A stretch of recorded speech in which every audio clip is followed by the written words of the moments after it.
I want to create that space that is okay for my people or my culture, my community to just be.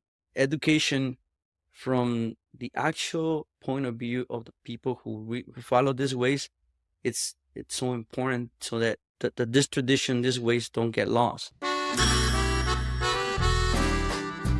Welcome to Unblocked. This series of podcasts is part of the Florida International University Commons for Justice, Race, Risk, and Resilience Mellon Grant Project, and on this podcast, we aim to discuss disaster exposures, vulnerabilities, and resilience from an Indigenous perspective. I'm Mitzi Uehara Carter, and I'm the director of the Global Indigenous Forum in Miami, Florida.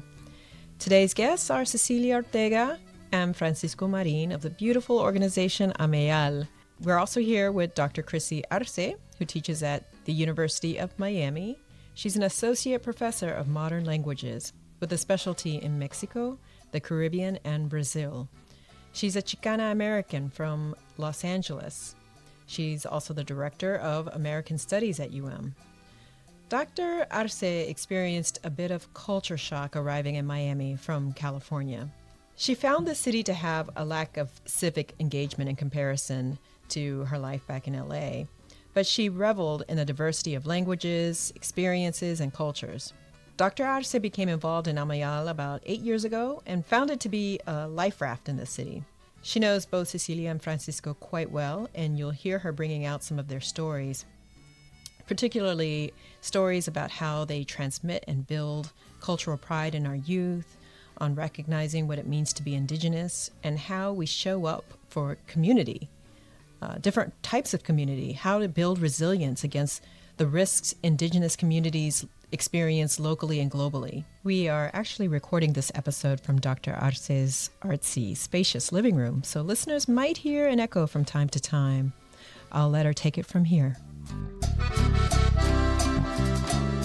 This morning, we're here with Cecilia Ortega and with Francisco Marin, her partner. Let me talk a little bit about the work that Cecilia has done. She does everything. Her name is Cecilia Macuilxochitl Ortega, and she's also a freelance artist, dancer, choreographer, musician, artisan, storyteller, community leader, teacher, artist, mother, and doula. And she was born in Martinez de la Torre, Veracruz, and arrived to the States at the age of 15. She comes from a Totonaca and Afro-Mexican lineage and a family of teachers. So currently, she is the general director of Ameyal, and this organization, as we mentioned, is a people-powered community made up of multidisciplinary artists and families that celebrate Mexican culture. Francisco Marin, or Chief Paco, as other people call him, was born in Izúcar, Matamoros, Puebla. He migrated to the U.S. at the age of 8, and he comes from a Mixteco Nahua lineage and is also from a family of teachers. He studied archaeology, anthropology, and architecture at the Universidad de las Américas, one of the most prestigious universities in Mexico. And in the U.S., he's also studied graphic design at Bergen Community College. Francisco is also a visual artist and an artisan of traditional regalia for danza, copilis, headpieces, and other ritual ceremonial works. As a dancer, he began working with the Mexican Ballet Folklorico in New York in 1997. And today, he's a project coordinator. So these two people are incredibly talented, diverse, and well-rounded, both in their artistic, ritual, ceremonial, and professional lives.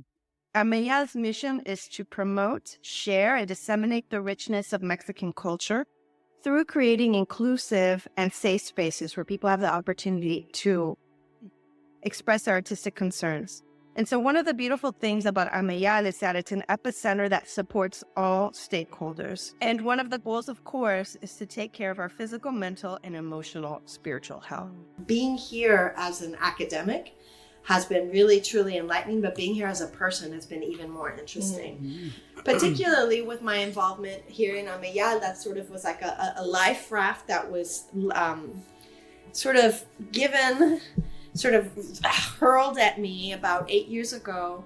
So since then, I've become involved in all the different activities that Ameyal has hosted, and I've seen it evolve as an organization from its beginning 8 years ago, where we would meet weekly in people's homes to try and practice off YouTube and learn different cultural forms to what it is now with the birth and creation of Tonalxochitl, which means San Tonam is like a life force, and I'm sure that Chief Paco and Ceci can talk a little bit more about that.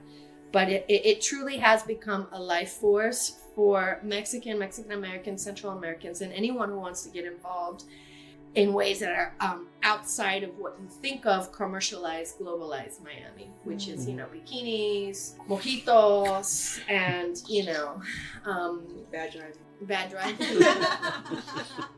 So at any rate, I've very much enjoyed my role here as a person, and as an academic, and truly getting to know the community in forums that are outside of the university. So I'd like to ask our guests today if they want to talk a little bit about what it's meant to form Ameyal as a cultural organization, the different sort of components of it, and if we could talk a little bit about Tonalxochitl as a sort of an indigenous performing ceremonial, in addition to activist group, in a city that is incredibly reactionary and not welcoming towards that sort of political work.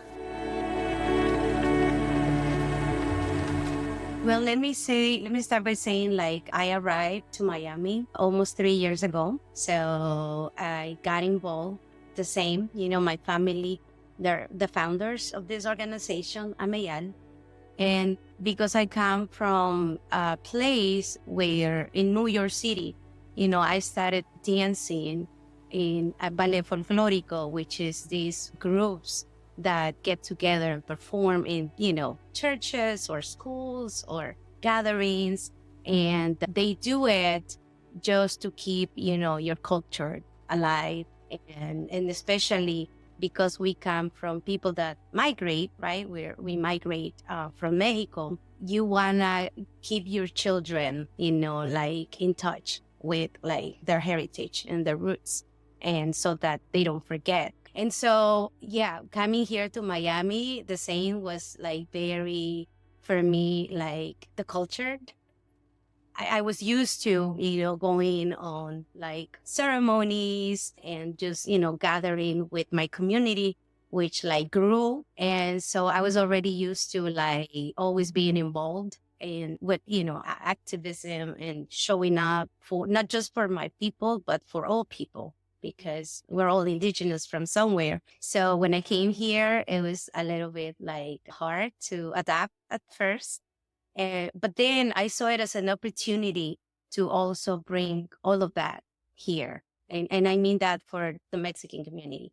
So Ameyal became from a cultural place or people that, wanted to do folklore and art and music and dance to also add all of these components of activism and being present and showing up and being involved, creating allies and going here and there. Yeah, we're here, right? We're already living here. So let's just not do it culturally, but also what is important, what's happening in the world, what is happening with your people, and what are the necessities or the needs that need to be spoken, that need to be known, and creating those allies and being involved has been great, because then it empowers you. It's we have this lema that we say, el arte sana. So it's healing, through the arts, because I think, it's very easy to just celebrate Cinco de Mayo and make it, very gringo and that's not culture. Or, Halloween comes around and people like to wear our headdresses and put on something that is very meaningful and very beautiful. So our role is also educating the people so that they know and they can respect. That's really interesting. I think it's really interesting. One point that you brought up here is that having come, and I think that resonated with me, having come from a place where the communities are already established and already consonant with sort of your worldviews. What does it mean to come to a place like Miami that's not necessarily as hospitable as we would like it to be, and to sort of have to start from scratch. So I was wondering if you could speak to that experience of having to like create, rather than fleeing, staying, echando raíces, and creating this community. What does that take, and what does that look like, and what does that feel like as a person who has migrated but also is indigenous, is also practiced, has all these multiple sort of hats that you put on that are part and parcel of your identity here as an American? Yeah, well, I say if it doesn't exist, create it. We're part of this society. We're part of this, part of the world. So you have to be active, and then you have to show up. And for me specifically, I think of my children. Like, what do I want to leave behind? Like, they're here. They go to public schools. They learn things that don't resonate with me, right? Like Columbus Day and Thanksgiving. Thanksgiving. Right. Yes. So then for me, it's important. Mainly, I would say because of my children. Like, I do this for myself first, but also I do it for them because they're growing up in a world that needs to have people that speak up. And it's okay to be uncomfortable, right? It's okay to talk about things that matter. And in this case, creating those platforms for like indigenous voices, indigenous matters. So rather than fleeing, which has crossed my mind many times. Everybody's mind. We get discriminated because we were talking about, we want to practice our ceremonial ways and we don't have a proper space. I want to create that space that is okay for my people or my culture, my community to just be, like everyone else. So that's why I'm here. What are some of the sort of struggles that you, as an Indigenous person and Indigenous people, have encountered here in Miami? And I also was wondering if you might speak a little bit to this idea of cultural appropriation, because as people, having lived here now for 14 years, when there was maybe one taqueria and zero consciousness of what anything related to Mexican meant, despite a very prominent community, particularly in Southern Florida, what does it mean now that it's evolving and it's sort of caught on, particularly the practice of Day of the Dead, Dia de los Muertos? What sort of resistance have you seen, and what does it look like when other people incorporate these traditions into their own in non-appropriate, in ways that you find offensive? What do you consider offensive and not offensive? The reason why we have this space, Casa Ameyal, we're open to all people. We're very inclusive. And so for us, it's like we welcome people to come and learn because we want to educate, right? That's one of our main things that we do through culture. We educate people. And so they understand where we're coming from and why we do the things that we do. So cultural appropriation, yes. Like, I think nowadays everybody gets specialized in things and you go and you learn something and you're good at it and you do it. But I think when it comes to indigenous teachings or knowledge, because I'm sharing something that you're not going to find in the books. It's something that has been passed on orally by our elders. So to me, it's like, one, respect for my elders, because, they're passing all of this knowledge for me to share. So it does make me uncomfortable, when I see cultural appropriation, because it's, it goes from like ways in which like midwives, traditional, people do their work and then people go to Mexico and learn and then come either to the United States or Europe and then they start teaching this and it's, they do not give back to the people, one, and then two is like, it isn't theirs for them to practice and charge money for it. You know what I'm saying? So the same thing goes with our beautiful, like clothing. The same thing happens like all of our like artisans in Mexico. It's a lot of work.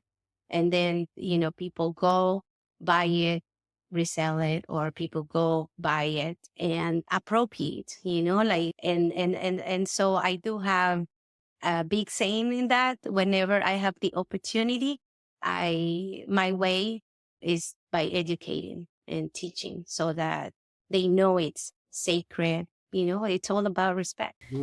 That's really, really important, because I know as your organization and you personally have done a lot of work in the schools here in Miami. So I'd like to hear a little bit more about your work in terms of education and the schools and children. What sort of programs have you initiated? I love teaching. That's my background. I study early childhood education and educational studies in New York. And so I've always been involved, in that department. In New York City, my purpose there was for me to bring to all people, but specifically targeting children from migrant people from Mexico, because I noticed that they were feeling bad about who they were, the society created this idea that old Mexican people or, stereotypes just come to work and they're uneducated, right? So for me, it was important that the children realize the beauty and the knowledge that this culture has, and that we're educated, and that we want to do things, right? Not just for us, but for all people. And we want representation. And so for me, that role has been that, teaching the little ones how to feel proud, to see beyond those stereotypes. So it's no, your culture is, so beautiful and so ancient and so big that it's okay, to feel safe and to also want to be more, to grow and expand and show it off. It's also good for the mind and for the heart, because then it's good to feel good about who you are. Excellent. Thank you so much. Yeah. I wanted to hear a little bit from Paco, from Chief Francisco.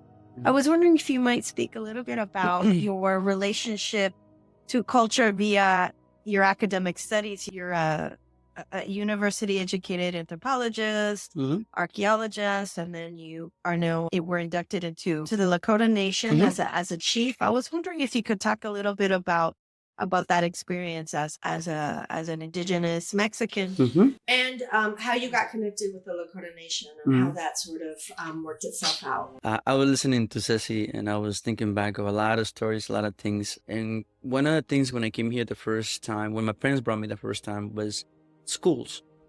I was born in Mexico, and I had the chance to go to school until 4th grade. I think it was 4th grade, the 3rd grade. So I knew what it was to live in Mexico, have friends in Mexico, go to school in Mexico. I knew what a school looked like, and probably there was no glass on the windows, and maybe there was water running water, or maybe there wasn't until later on when they clean up, But then when my parents brought me here, we came to Nebraska. That's the first place I ever went to in the United States. But then when I went to school, I just couldn't believe how schools look like. One classroom, it was like the equivalent of my whole school when I was back in Mexico. It was so amazing, to see that, and to experience that. I just couldn't believe it. There was glass in all the windows. So, it was air conditioning and everything else, which is something I even knew what it was when I came here. But there was one thing that it has always stayed with me besides that, is that there was posters on the wall from all different countries. So, you would look at the one from Japan, and you see these beautiful mountains and buildings and really, majestic. And I remember I went to India, these beautiful places, these bird images. And then there was Mexico. And the one from Mexico was this nopal, cactus. I already know it. With like this little In a sombrero. Indian with the sombrero laying down next to a burro, a donkey. I grew up with this image. Yeah. So, but then I realized through time that was the concept of what they thought about what Mexico was. So for me, that was very, very shocking, and it always stays with me, because then I was able to go to school there. The school system was amazing. There was no English as a second language, so they had to bring somebody else from another city to create the actual first ESL program in that school at that time. So that's when I started learning English. Through things that happened, we ended up moving to New York City because we were basically forced out of Nebraska because immigration things are happening, and going into the public school into New York, it was horrible. It was one of the worst experiences I ever had going to public school. Was going to New York City public school. It was very segregated at that time. In order to go to lunch, you had to go in one section of the school, so you wouldn't have to cross with other students from like black and Latino and white. So that because it was constantly fights. So education was always something that it amazed me how, going from state to state could be total different things. And then I went to the whole system, public school. My parents were really worried about it. It took me out. They got me into a private Catholic school. And that was a whole different thing too.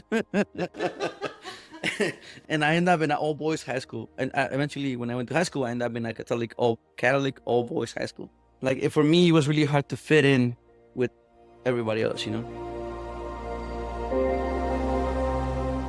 And the same thing happened when I graduated from high school in New York.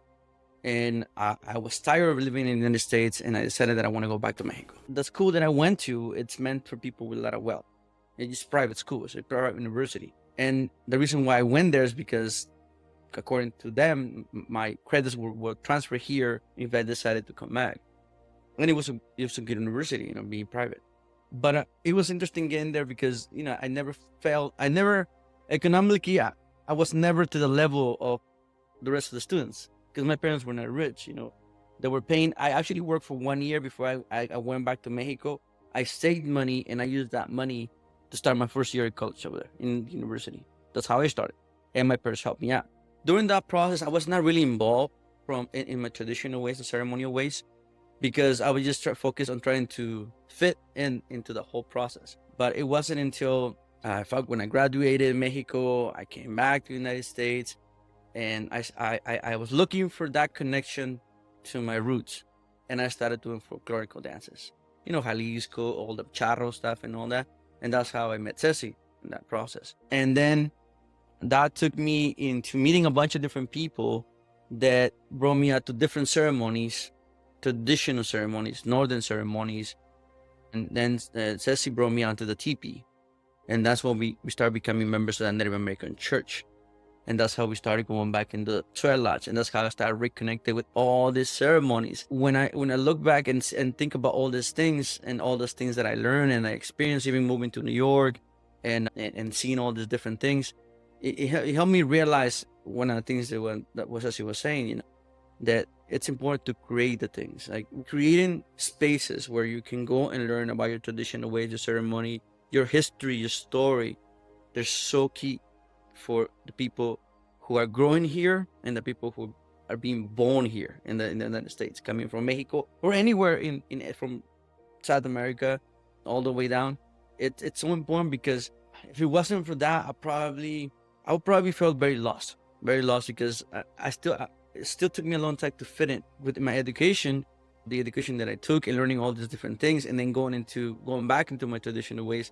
It made me realize that, education from the actual point of view of the people who follow these ways, it's so important so that this tradition, these ways don't get lost. Traditional ways, ceremony ways are so personal, so deeply personal, so emotional that the way you can really get to understand it and see what it means is by being there, by going there and being present. So when I started thinking about things I learned in anthropology and archaeology and the way they talk about things, it never made sense. It never really made sense. I mean, I understood what it was, but when I actually got to be there and talk to the people and be with them, okay, now it makes sense. Because it's a whole different level, a whole layer. Technically, you really had to live it and feel it so you can understand it, So that's why right now it's so important to educate and to have spaces and places where you can learn from the people. And people can come there and learn from themselves and all the way back to their ancestors and how they can bring that to now and how they can spread out to the future. That creates a lot of understanding and allows for people to be more respectful to each other. through all that journey and through ceremonial ways, we end up in South Dakota.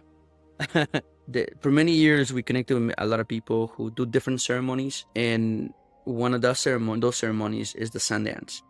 And the Sundance, it's a ceremony that was revived by the Lakota people. Before the Europeans, there were, the ceremony was in a certain way, more freely. It was more intense. And then when the Europeans came over, that stopped. A lot of things got lost through time because people died.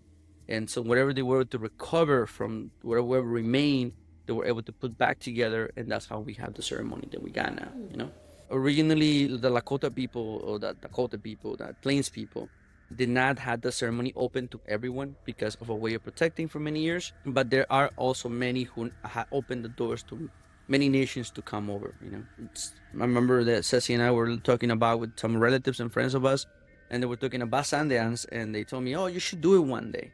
I didn't know what it was. I didn't know what it meant. They told me, "Just do it one day." And I was like, "Yeah, so let's do it," because I just wanted to do a bunch of things. I wanted to learn more things. I want to be involved in everything. And then I started doing Vision Quest, which is, spending a couple of days in the mountains by yourself, as part of the ceremony. And then through that, I met some people who were actually Sundance and doing the ceremony, the Sundance. It took a couple more years to find somebody to sponsor you, because you can't get to that ceremony if you're not sponsored by a member of the ceremony, a member of the chiefs, a member of the leaders in the ceremony. So one of them, now chief, invited us to go, open the door for me to go. And that's how I'm going to the ceremony, which it lasts 8 days. Ceremony that lasts 8 days, 4 days of purification, 4 days of dancing. Involves a lot of different things. They're very intense, that they're very sacred, that we normally don't share about. The dance, for the 4 days dancing, you don't eat and you don't drink, you don't eat anything, you don't drink water for the 4 days, and you're dancing from the moment the sun comes out until the moment the sun comes down. And then something very interesting happened when we got to the Sundance, and that brought us to the honor of having the chief position. And that was that when we got to Sundance, the main chief, his name is Kit Herslooking, Lakota elder, felt very connected with us, with the Mexica people. He, from the moment we got there, he always welcomed us as our relatives. He took us as family. He opened up the door as a family member, because what he said is, you are family from the South. You're my family from the South, and this is your home. And that allowed us to be able to share and bring our own traditional ways into that ceremony. That was a big thing, because for many years, what I heard is like, the natives from the South are ones, and the natives from the North others. Like they're not the same. And when you go and talk to them and share with them, we even look like, we look alike. We're really similar physically. We look alike, and we share so many things. It just made a lot of sense, that that's how it is. A few years passed, and we always got welcome. So they let us do our dancing too in their own ceremony, traditional dances. And he always treated us with a lot of respect, and he gave us a camp so we can have our camp. And then he said, "You know what? I need people that I can have here that can do the work that I do, learn the things, and continue with this way, because I'm getting old. I don't, And he always had this vision. He has this, the chief, Kihers Looking, has a vision in a prayer that he had one day of bringing all these nations together to dance in one circle, and that each nation had their own leader represented there from different nations. So we got chosen because we ended up going there to represent our people from Mexico and anywhere else that comes from South America or Central America or the Americas. Because we're there, a lot of other nations have come in that they didn't knew they could come in, So that's how we end up with that, And then 2 years ago, the chief made it official when he gave me the bonnet to become a chief. And the way you are given this is that the community does not belong to you. You belong to the community. You're there to serve the community. That everything we do and everything that we put together, it has to be for the community. And again, it's about creating community. So through time, we have built communities in New York, New Jersey, North Carolina. Now we're in Florida, Miami, and also now we have community in South Dakota.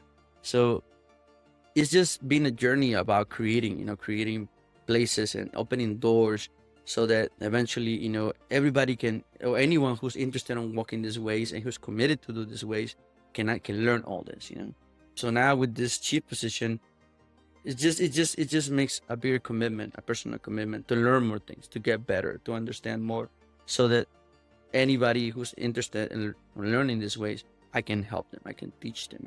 I can be of service to anybody who wants to walk this way, to live this way of life. They always tell you is that you gotta learn as much as possible because you never know where you're needed.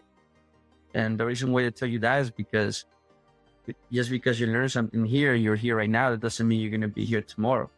And the way they say it also too is that you're gonna go where you're needed. The medicine, the traditional ways are gonna take you where you're needed. Your next step. So learn as much as you can. So when you get there, you gotta do what needs to be done, and then do what you gotta do.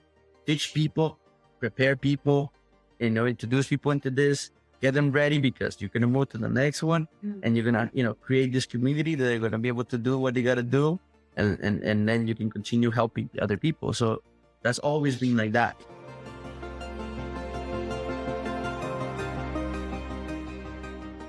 Thank you so much to both of you for sharing your experiences, personal experiences through childhood, migration, all these intersecting stories of segregation, institutionalized racism, displacement as migrant children, displacement, particularly that story of educational spaces. I think it was really jarring to hear about how going from place to place to place, and then finding oneself amidst this sort of tumultuous path through ancestral practices.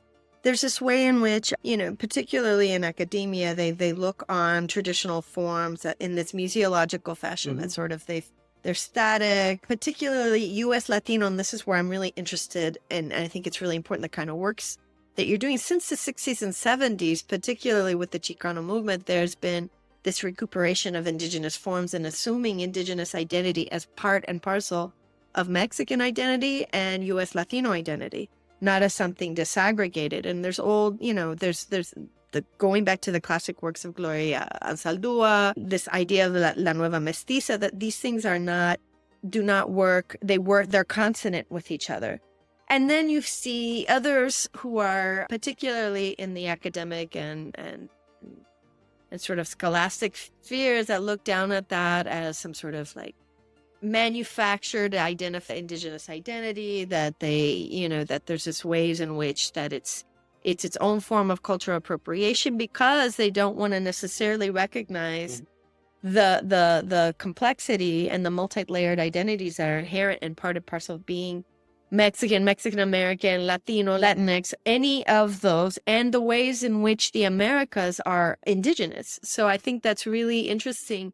For a long time, it was North American Plains people and then the Mesoamericans, and there was no contact. So I think that's really beautiful that you as leaders are making those vital connections, because anthropologists have known forever that the Euro-Aztecans were not just in Mexico City. They were not just in, Tenochtitlan. They were extended way into Northern America. So, and there's cultural forms, there's even linguistic retentions in indigenous languages, including Lakota, that have various similarities. There's, not just the animism. That's so interesting that you said that we look like each other, So what happens to U.S. Latinos, even if they don't speak Spanish, they're second, third generation, when they don't pass?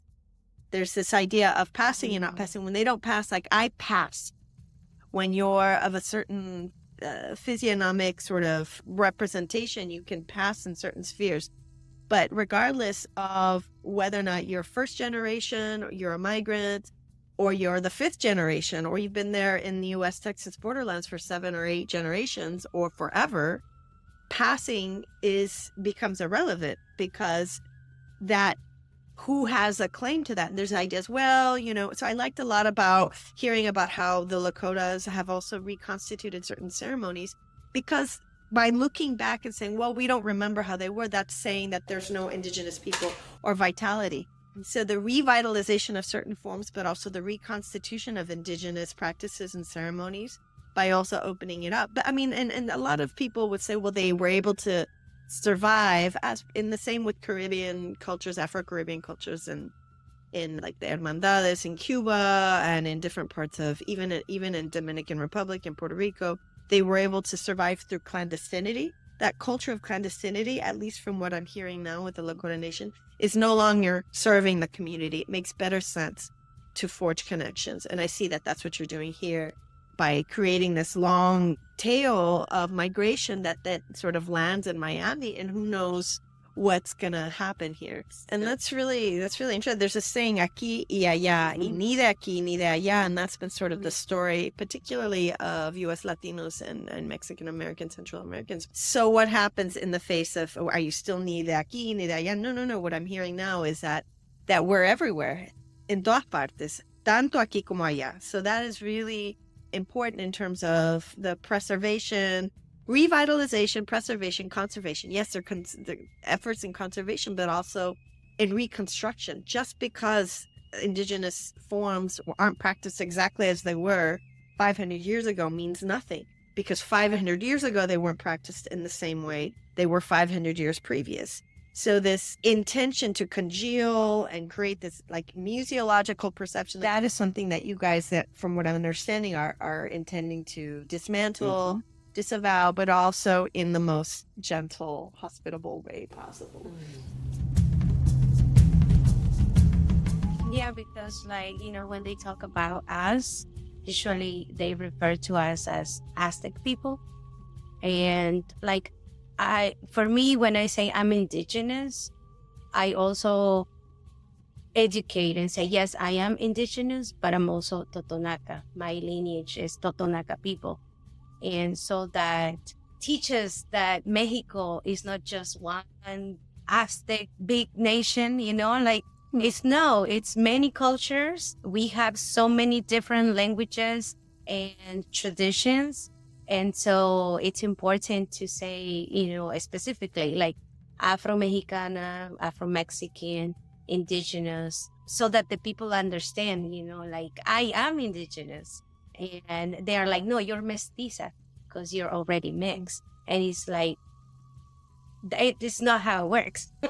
Yeah, they're not mutually exclusive categories, which is unfortunately the way identity politics works out in the United States. So in our remaining time, do you guys want to talk a little bit about the sorts of initiatives that are having the Ameyal as a cultural organization, as a space and a place, what you purport to do with Ameyal as a space, and how you can welcome sorts of things, ways in which you can encourage other people, young people. There's this beautiful intergenerational mixing that happens, and there's different ways to participate, perhaps through music, perhaps through dance, perhaps through indigenous ceremonies. So maybe you could talk a little bit about these activities and plans for walking the road forward. Yeah. So, the whole intention of making Ameyal a bigger space is so we can open the door for even more people to come in, and they can share more teachings and have the space to do it.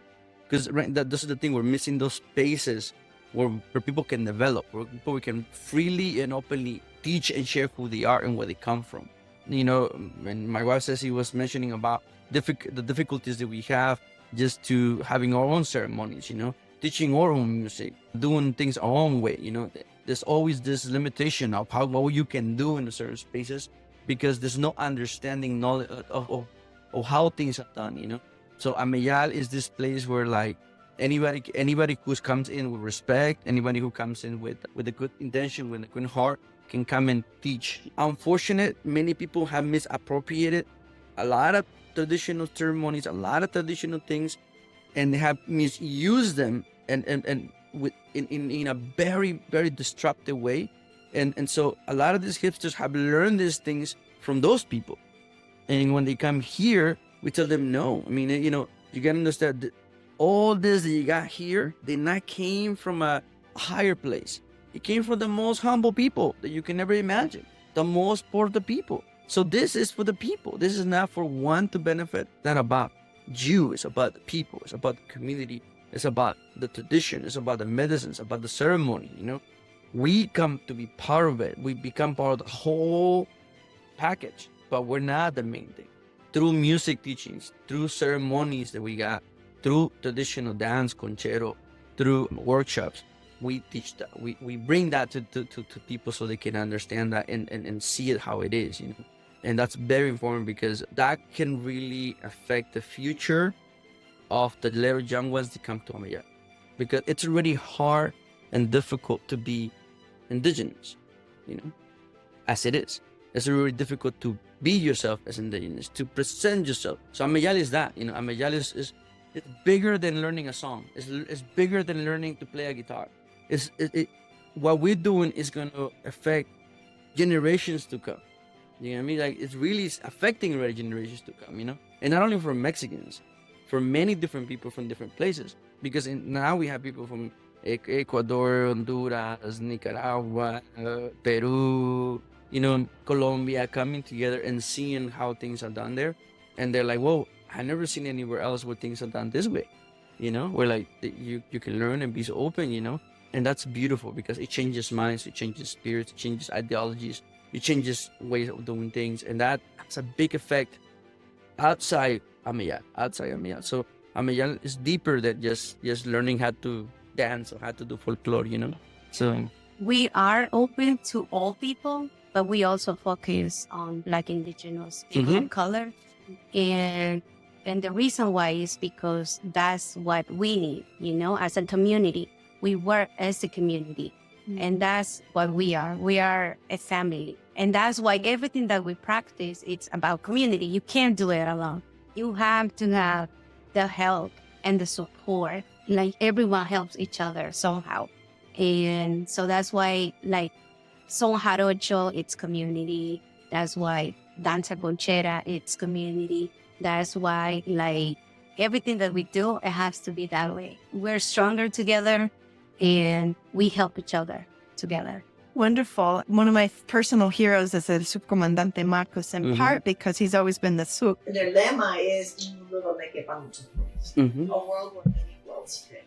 And I think that for the last 25 years of the Zapatista insurgency and also community building efforts in Mexico, but abroad and transnationally, has been that. And I see, even though you guys didn't necessarily cite Zapatista, they're always sort of in the background. They created sort of the philosophical armature for connections across indigenous communities and across the Americas, I think. So I think that's what I'm hearing is that space is Ameyal as a space, as a place, and as an organization moving forward is adapting that sort of lema, un mundo del equipo, which is one of my favorites. So in that line, perhaps maybe you guys might share some music with us. Yeah, we prepare a song that talks about the dancer. So I wanted to share about what Paco was saying too about unión, conformidad y conquista, because it's so beautiful that those words, it's like unity or coming together as a community. Conformidad, it's another big word in the sense of like each one of us have a voice and it counts. So I really love it because I think it's important, like, to acknowledge each other and to until we all agree to something, then we move forward. Y la conquista, the same thing, it's like that connotation of the words, like, you think about conquista and it's not something that it makes you feel good, right? Or that it's like you change those words. Also, the instruments. Okay, the instrument we're gonna use a concha, una guitarra conchera. And una guitarra conchera or a conchero guitar traditionally is made with the conch shell of an armadillo, and that's because it represents Mother Earth. And then the string represents the Europeans. So that you can dance with the concha without the needle drum, or you can just dance with the drum. You can either choose. So, but the one that I'm using right now is called a concha de gajos, which is like little pieces of wood that they're bent to create that shape of the conch shell of the armadillo. And then we're gonna use our shells from the Indian feet, which is rayoyotes, to give a little bit of music too. It's part of the music, so to share, to give a little more companion to the music. And then Ceci's holding a jarana. Yeah, She's gonna use a jarana. The reason why I use this is because it's very close to my heart. Like, I come from Veracruz, the East Coast, and like we were sharing, we play music, not just, conchero music that is more ceremonial, but we also play like for the community, which is like fandango tradition and like music for the people.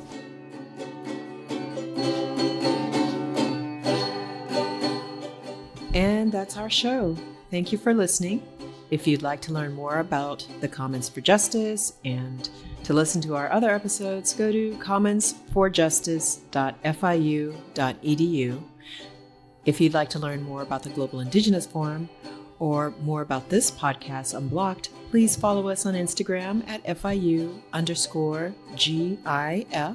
or go to our website, indigenous.fiu.edu. This episode was produced by me, Mitzi Uehara Carter. The audio engineer for the show is Diane Benitez. The audio and post-production editing was done by Sebastian Rocha Alvarez. Thank you to the Mellon Foundation's Just Future initiatives for their support on this podcast.